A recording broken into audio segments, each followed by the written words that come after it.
Welcome to the Chronicle of Imperius, the Archangel of Valor, and the leader of the Angelus Council.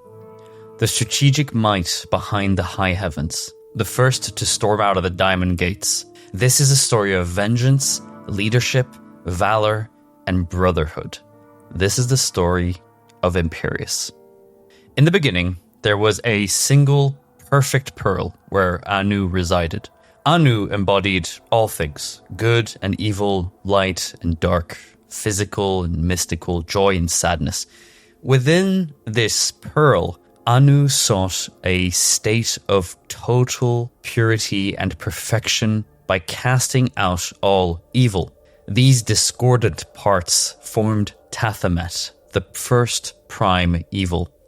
Anu and Tathamet, though separate beings, were bound within the pearl and engaged in an eternal battle of light and shadow. Their unending clash spanned countless ages, with neither side gaining the upper hand. Eventually, their energies were exhausted, and they delivered their final blows. The explosion of light and matter from this clash birthed the universe. From Anu's spine emerged the Crystal Arch, the birthplace of angels. Angels dedicated to the ideals of order stood in opposition to demons and have fought them since the dawn of creation.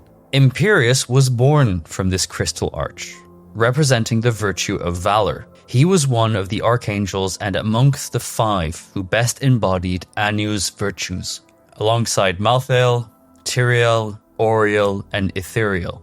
To lead the angels, Imperius and his fellow archangels founded the Angelus Council. This council holds dominion over the high heavens and determines the laws by which all angels abide. Each member embodies a pure aspect of creation, guiding the angels in their eternal struggle against the forces of hell. Through their leadership, the high heavens maintain order and continue to fight against the demonic legions that threaten the universe. If we talk about Imperius, we must talk about his spear. He wields Solarion. It is known as the Spear of Valor, and serves as the weapon of Imperius. It's crafted by Imperius himself in the core of a dying star. Solarion is more than just a weapon. It is a manifestation of his indomitable spirit. Its power is legendary, capable of shattering Hell's strongest fortifications with a single blow.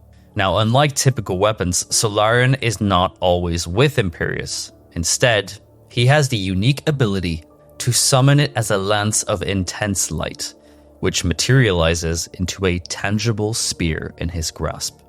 This brings us to the Great Conflict. Throughout this war, Imperius stands out as the leader. When the tide of war favors heaven, he leads the most daring assaults into the burning hells. Conversely, though, when Hell's forces lay siege to the high heavens, it is Imperius who rallies the angels, charging from the Diamond Gates to scatter the demonic armies. In one such invasion, Solarion, his spear that we've talked about, cut down so many demons that rivers of blood flowed through the seven realms of the great evils. The reputation of Imperius is as a formidable warrior, and it is well earned. Amongst his many feats, he slays the demon prince Ikonoth and the minion of Diablo, Iskatu. Diablo gives a powerful ring to Iskatu to sow fear amongst the angelic defenders of the Pandemonium fortress. However, the ring's power is ineffective against Imperius, who defeats Iskatu and claims the ring. The ring has a special power which inflicts pure fear on its enemies. In another significant event, Imperius and the other members of the Angelus Council assault a demonic fortress on Pandemonium. Imperius hacks his way through demons, leading to their withdrawal. Ignoring Tyrael's advice to exercise caution, this is a recurring theme, by the way, Imperius leads the heavenly host into the fortress. Deep within, he discovers his fellow angels slain and Diablo waiting. The ensuing battle between Imperius and Diablo is intense, with neither gaining the upper hand. During the fight, Diablo taunts Imperius, questioning whether his valor is merely a manifestation of rage, and suggesting that the other angels would judge him for it. This provocation only fuels the fury of Imperius. As the other members of the Angelus Council arrive, they imprison the prime evil. Auriel and Tyrael propose capturing Diablo to prevent his eventual return if slain. Imperius, however, insists that demonkind can only be dealt with through blood and kills Diablo, an act Auriel condemns as sacrilege. Diablo's last breath are spent mocking the angels, and especially Imperius for his lack of restraint. By doing this, Diablo is allowed to reform in his domain. Speaking of Diablo, I think it's time we moved on to the Sin War. Not long after this, the great conflict pauses abruptly with the disappearance of the Worldstone. It is later found that renegade angels and demons led by Archangel Inarius and Mephisto's daughter Lilith had stolen the Worldstone and used it to create a new world, Sanctuary. These renegades gave birth to the Nephilim, whose descendants became humanity. Upon discovering Sanctuary, the high heavens and the demons of the burning hells, along with the newly risen Edorim, which are the members of humanity who have reclaimed the powers in them from their Nephilim days, they all clashed in battle. This conflict only ended through the sacrifice of the Nephilim Odyssean.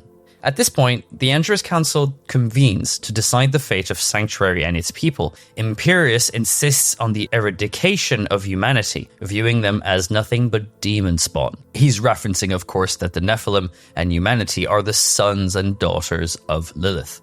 Auriel and Ithuriel, however, vote to spare humanity. Malthael abstains, leaving the deciding vote to Tyrael. Imperius expects Tyrael to support humanity's destruction. However, Tyrael surprises him by siding with humanity. Though frustrated, Imperius agrees to honor the council's decision. He then makes a pact with Mephisto, ensuring Sanctuary and its inhabitants can choose their own path in exchange for Inarius, who ends up being Mephisto's favorite torture subject for hundreds of years to come. The 1,000 years following the Sin War are challenging for Imperius. The pact between heaven and hell halts the great conflict, depriving Imperius of opportunities to demonstrate his valor in battle, which is really his being, right? His only reason for existence. The rift caused by Tyrael's action deepens, and Imperius becomes increasingly legalistic and rigid. This shift, while perhaps unintended, introduces disharmony within the council. Deckard Cain speculates that Imperius's behavior, though not his intent, creates tension amongst the council members. So during the period following the Sin War, Tyrael begins to intervene on Sanctuary in secret against the direct directives of the High Heavens.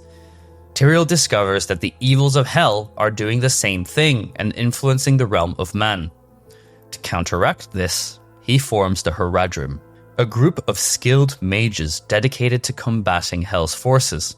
Through his guidance, the Haradrim play a crucial role in thwarting the dark plans of Hell during the Dark Exile and the hunt for the Three. This is basically Diablo 1 and Diablo 2. Despite their efforts, the primeval Baal succeeds in corrupting the Worldstone. Tyrael realizes that the constant battle between heaven and hell over the stone has tainted its original creative nature. In a decisive move, Tyrael shatters the Worldstone with his sword to prevent further corruption. So with the destruction of the Worldstone, Malthael, the leader of the Endurous Council, vanishes. We don't know where he's gone. So in his absence, Imperius assumes the role of the council leader. His leadership during this period is marked by a strict adherence to the laws and a determination to maintain order in the high heavens. 20 years after the destruction of the Worldstone, tensions between Imperius and Tyrael reach a breaking point. Imperius demands that Tyrael explains himself for his repeated interference in the mortal world. The confrontation escalates from a verbal dispute to a physical clash, ending with Tyrael holding Imperius at the tip of his own spear. In a bold act, Tyrael tears off his wings, renouncing his status as an archangel to become a mortal. I'm going to just guess here that he saw in the mortals what he didn't see in his brothers and sisters. He saw a kinship with humanity through their fragility. So he decided, again, to become a mortal. Imperius condemns this act as complete sacrilege, and Tyrael falls to Sanctuary, cast out from heaven. Shortly after the departure of Tyrael, Imperius witnesses Diablo approaching heaven, disguised in a mortal body.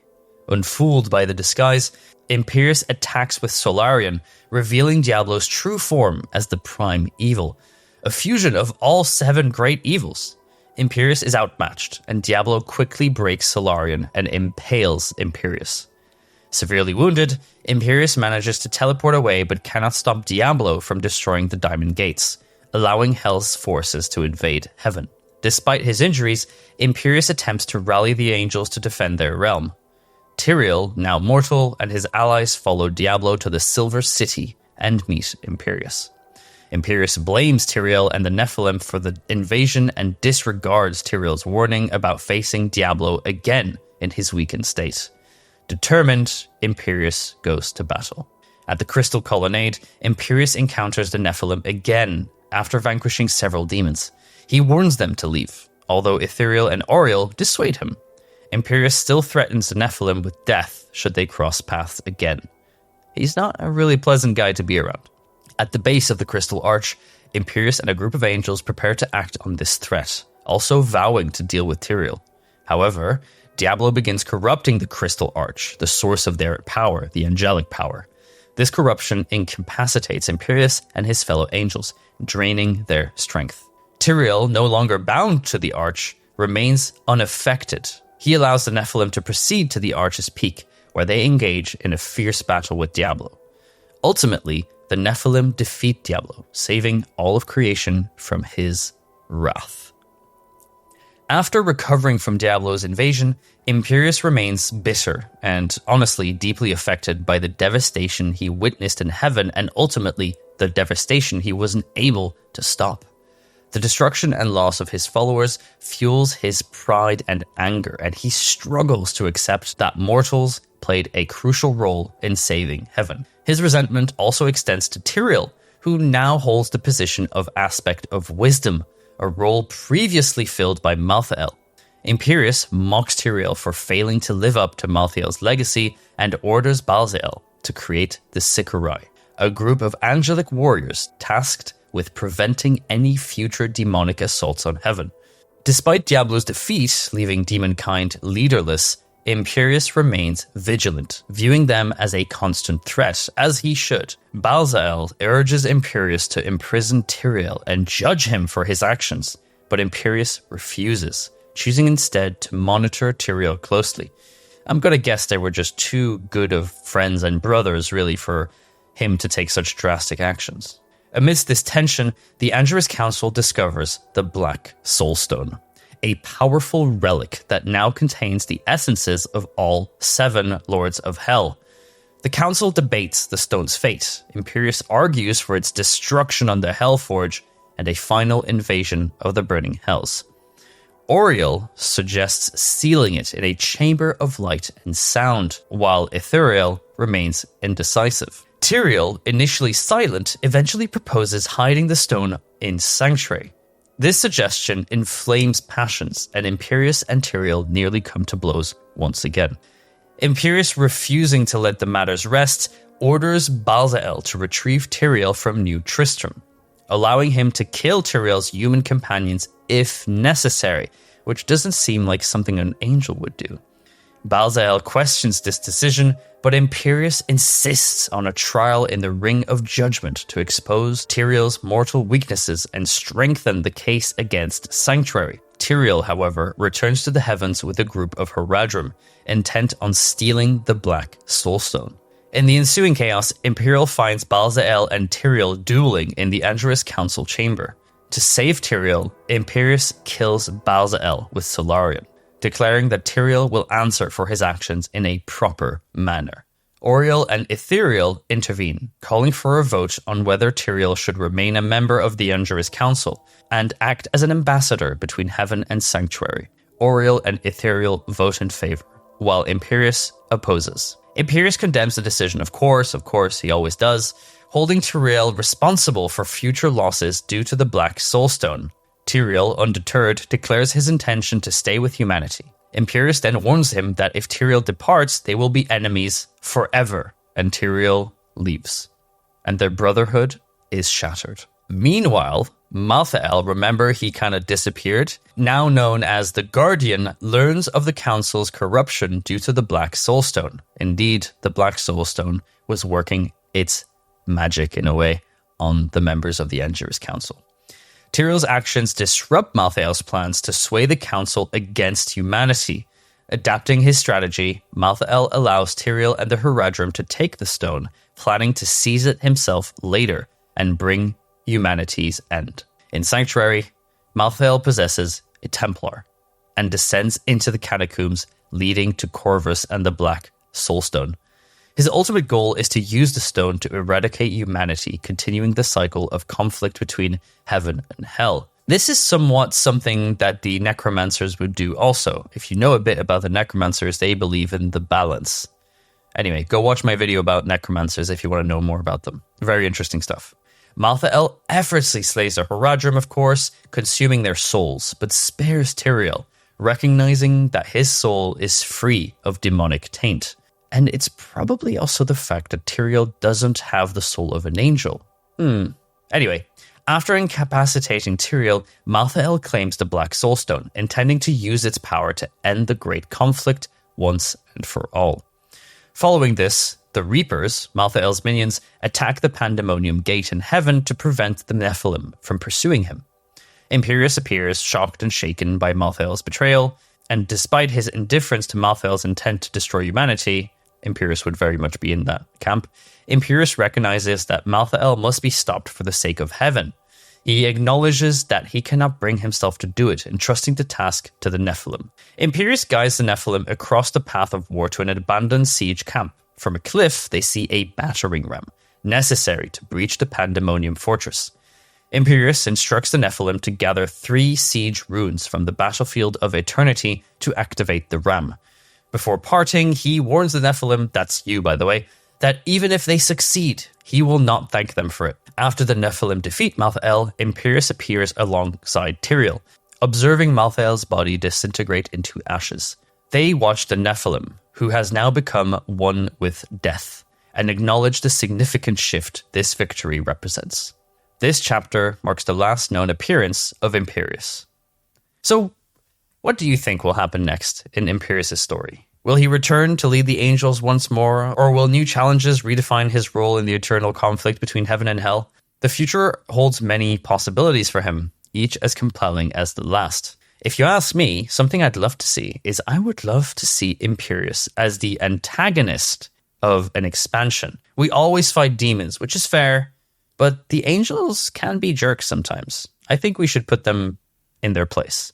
And I don't want him to be compelled by a soul stone. I don't want him to be possessed. I think he just hates humanity, and I could see him scheming to do something that would really hinder us.